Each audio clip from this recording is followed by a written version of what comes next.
Bismillahirrahmanirrahim. We will discuss today the peritoneum from the surgical point of view. We know that the peritoneum is the lining of the abdominal cavity formed from the greater sac and the lesser sac.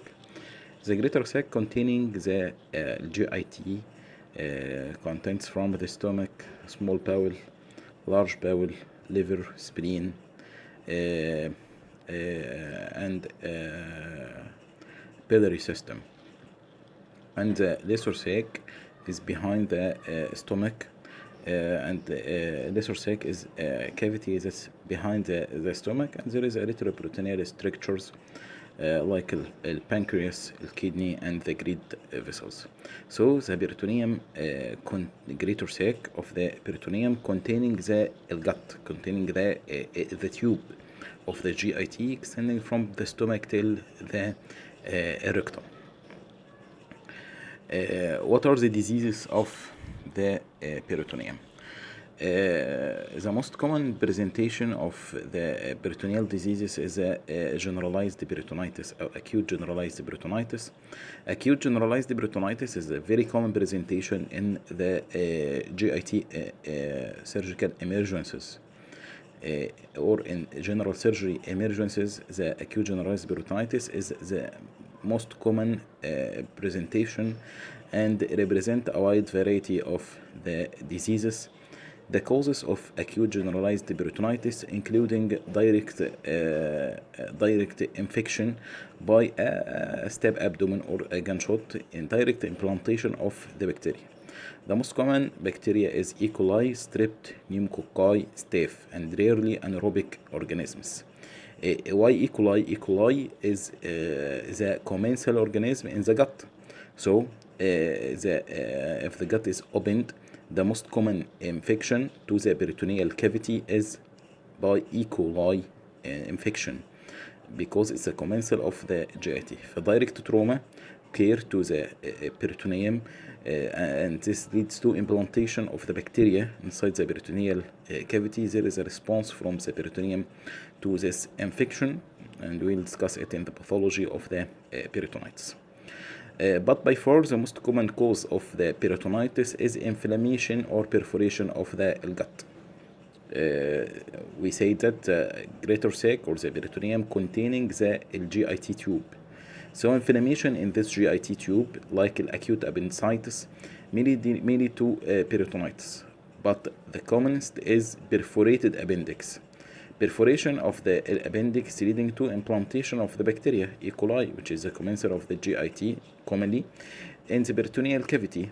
So the response is inflammation of this peritoneum, which is called peritonitis. So the most common cause of the peritonitis is perforated appendix, and is followed by the perforated peptic ulcer. Perforated peptic ulcer and the perforated appendix is the most common causes of acute bacterial peritonitis or acute generalized peritonitis. Leakage of the intestinal contents or the GIT contents in the peritoneal cavity, leading to irritation of the peritoneum, and the response of this is dilution of the bacteria by fluid. Shifting of the fluid from the interstitial spaces of the body, leading to dehydration. So the patient of peritonitis is severely dehydrated due to shifting of the fluid and formation of the pus, leading to septic shock. Finally, the patient of peritonitis die. Again, the most common cause is the perforated appendix, followed by the perforated peptic ulcer. Perforation of the gut is the most common cause of acute peritonitis, but there is another causes like ascending infections from the genital tract of the females through the fallopian tubes, or lymphatic spread from the pleura in the cases of empyema, spread by lymphatics to the peritoneal cavity, or by blood spread, but very rare in cases of pneumonia or in cases of septic focus like septic arthritis or large abscess cavity septicemia, which is called the primary peritonitis. Again, the most common cause of acute peritonitis is the perforated appendix, followed by perforated peptic ulcer. We have two types of peritonitis: localized peritonitis or generalized peritonitis. The abdominal cavity or the peritoneum containing the gut and also containing the omentum. Omentum is called the policeman of the abdomen.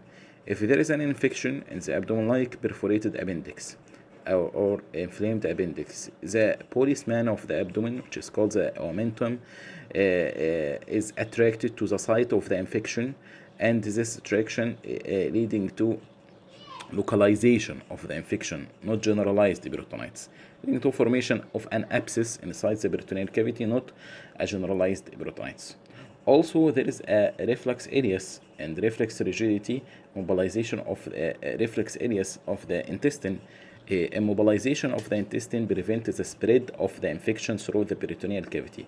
So the patient of peritonitis having areas stop of the motility of the small intestine. And as we said, that the fibrous exudate secreted by the peritoneal cavity glues the loops of the intestine together with the omentum and the abdominal wall to shut off the infection to the rest of peritoneal cavity. Also, the anatomical divisions of the peritoneal cavity. The peritoneal cavity is divided into spaces, leading to localization of the infection in a space from this. So, localized peritonitis have a natural factors for localization. The most common natural factor for localization of the peritonitis is the greater omentum, the policeman of the abdomen. When an inflammation occurs, the greater omentum is attracted to the site of the inflammation, and this leads to adherent to the focus of infection and prevent the spread of the infection to the rest of the peritoneal cavity. Generalized peritonitis occur due to spread of the infection through the whole greater sac. In cases of virulent organism or a dramatic onset like a perforated peptic ulcer, persistent contamination, continuous leakage of the site, prevention of localization by enema or oral feeding. Complications and the causes of this in the case of the acute generalized peritonitis is shock and dehydration. We said that if there is a bacterial contamination to the peritoneal cavity leading to copious fluid amount in the peritoneal cavity, and this fluid is shifted from the interstitial spaces, leading to severe dehydration and electrolyte imbalance. Then formation of the pus in this fluid, formation of a large amount of pus leading to toxemia, septicemia, and septic shock. So the first event is bacterial contamination, fluid to dilute. Bacterial contamination to dilute this bacteria. So the fluid is shifted from the interstitial spaces, leading to shock and dehydration. Then this fluid is transformed to pus, formation of pus leading to septic shock. So the patient have a dehydration, septic shock, septicemia. Also there is a paralytic areas in the patient of acute peritonitis, belly abdomen, hot belly abdomen,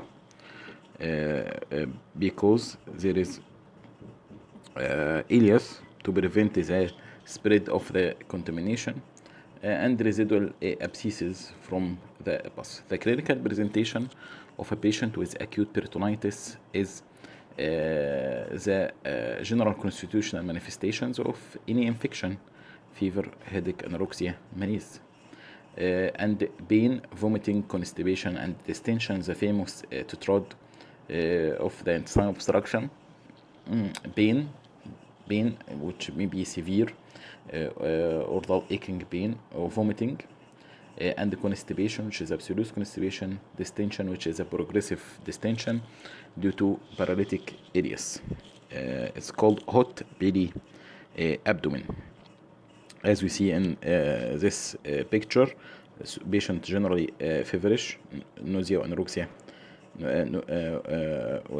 vomiting, and the abdomen is rigid, distended with rebound tenderness, and generally pulse is tachycardia, blood pressure is decreased, dehydration, and decreased bowel sounds.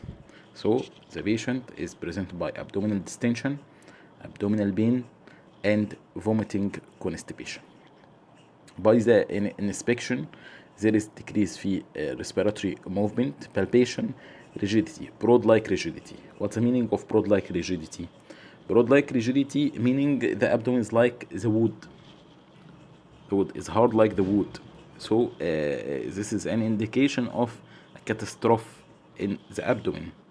Abdominal pain, the abdominal distension, the broad-like rigidity, which is called surgical abdomen. Surgical abdomen. There is a surgical cause causing this problem. What are the investigations which can be done to diagnose acute peritonitis? We have to do a CBC with increase. What are the investigations for acute generalized peritonitis? If the patient presented by acute abdominal pain and the broad-like rigidity, vomiting, abdominal distension, absolute constipation, fever, dehydration, and other signs of acute peritonitis, we must investigate the patient to detect the cause of the acute peritonitis and to diagnose the acute peritonitis. Investigations include lab investigation, laboratory investigations, and imaging investigations. Laboratory investigations, the CBC, increasing total leukocytic count in the patient of peritonitis due to infection. The second investigation is imaging investigations. X-ray is a basic imaging investigation done. The first is the plane erect or chest upright.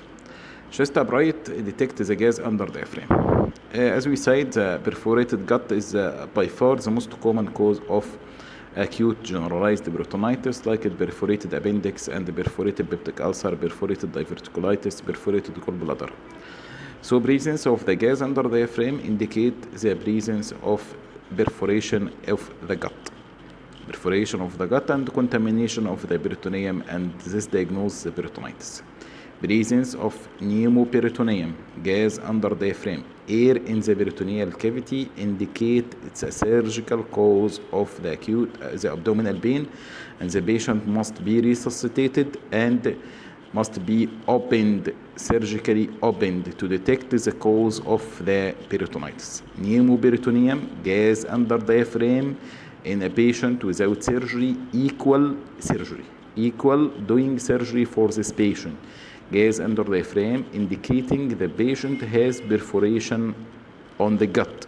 Perforation of the gut, so this is indicate opening of the abdomen of the patient to detect the cause.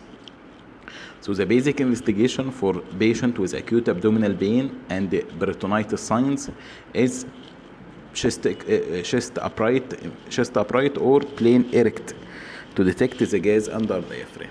The second investigation is ultrasonography. Ultrasonography detects the free fluid in the abdomen.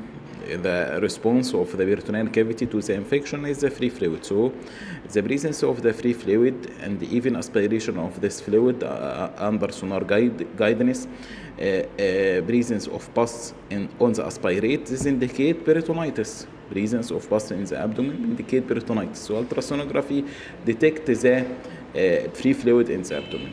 If we want to do more investigation, if the patient is stable, we can do CT scan. CT scan can detect causes of acute generalized peritonitis like perforated diverticulitis.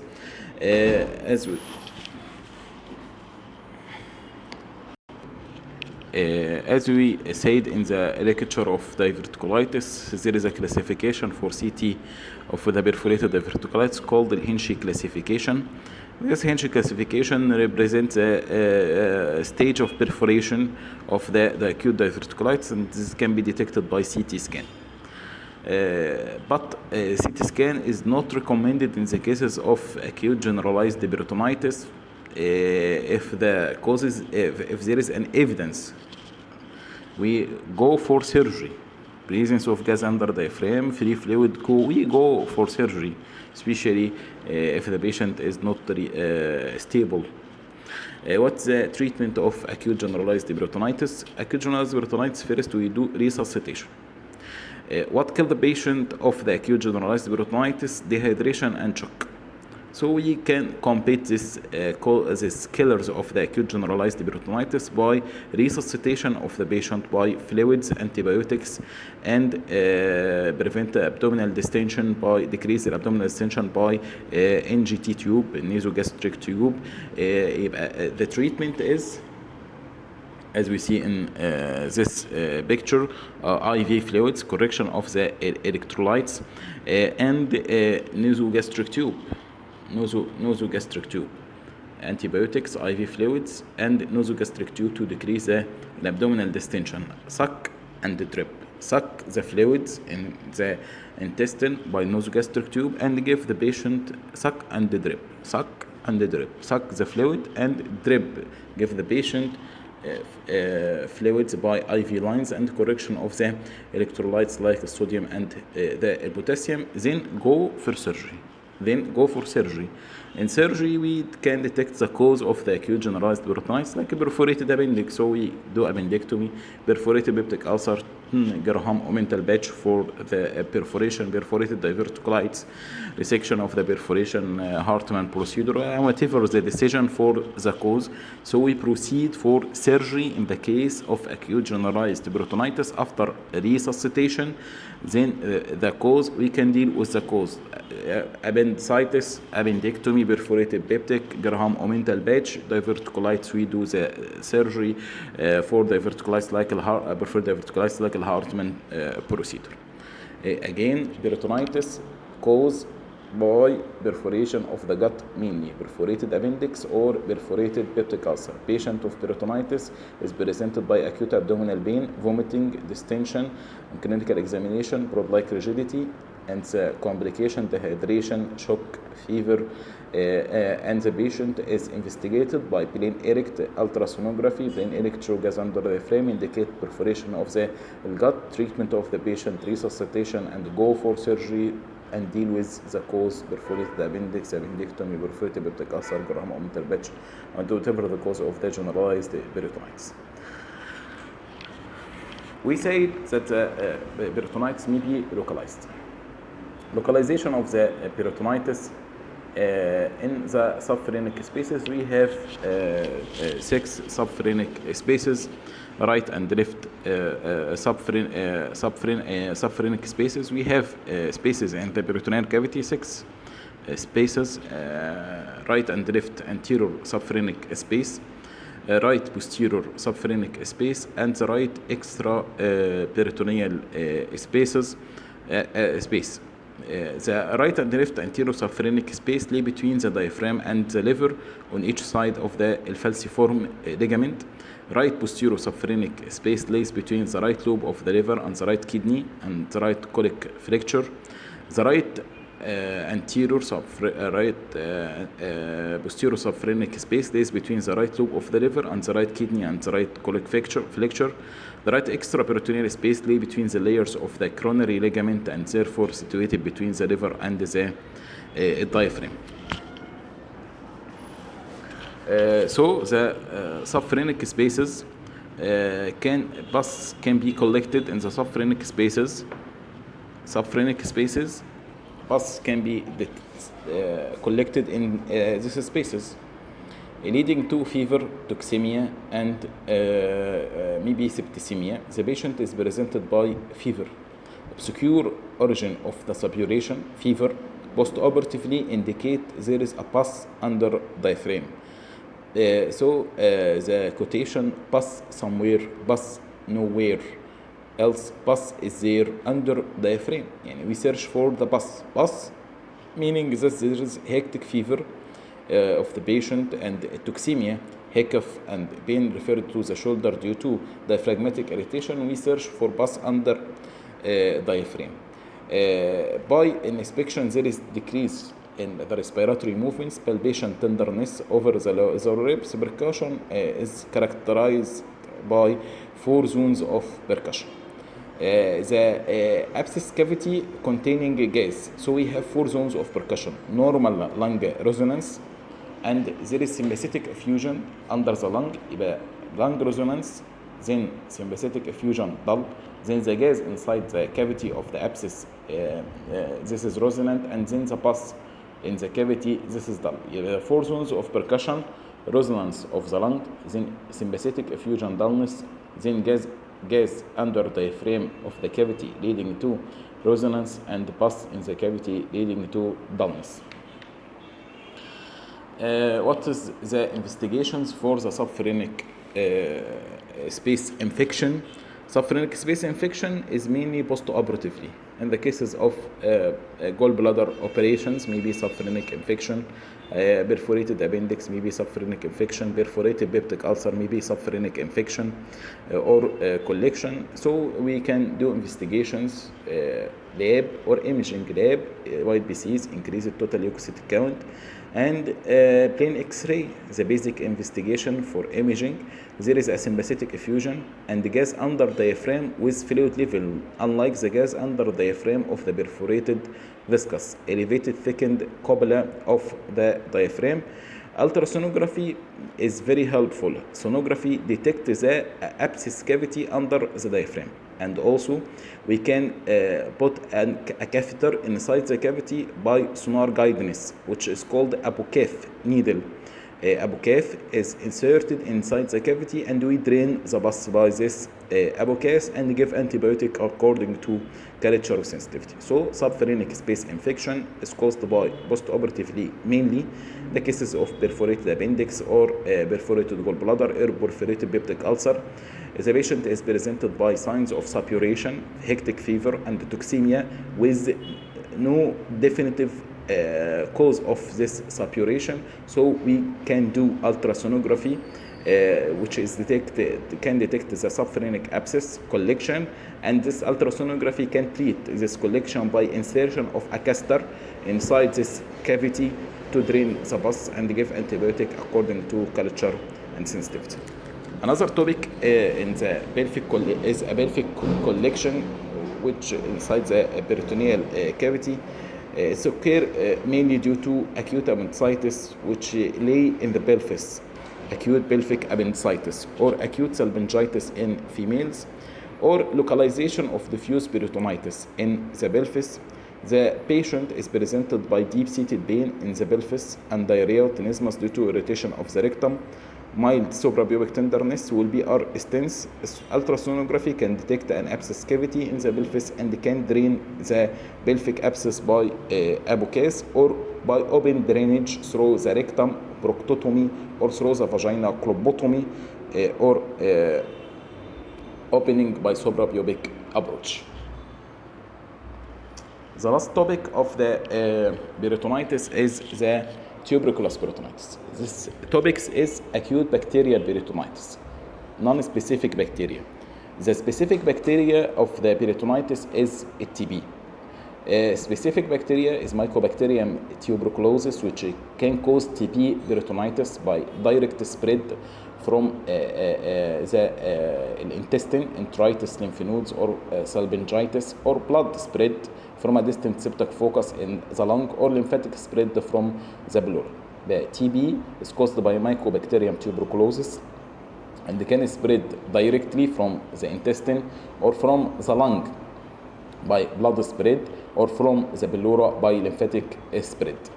We have types of chronic TB peritonitis, like acidic form, which is peritoneal fluid, straw in color, with distension of the abdomen. Patient comes with complaint of swelling of the abdomen, increased abdominal pressure, and maybe hernia of the abdominal wall, or incysted type, inflammation and ascites confined to one part inside a cavity.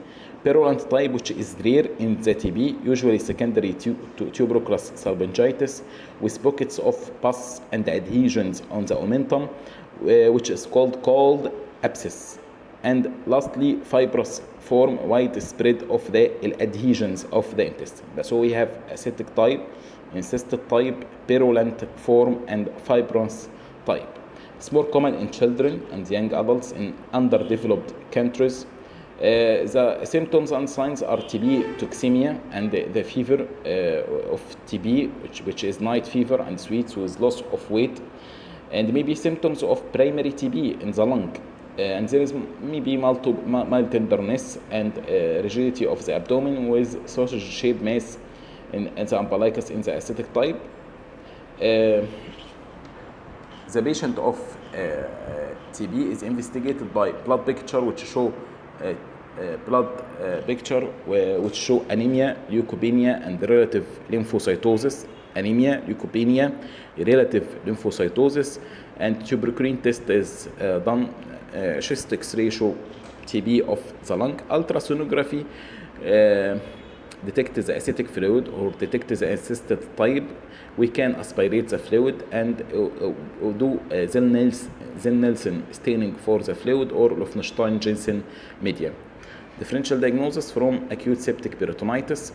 The treatment of the TB peritonitis is laparotomy and evacuation of the oxidate to sampling and anti-tuberculous drugs in the case of acute form. In the chronic form, anti-tuberculous drug, good nutrition and sanatorium treatment.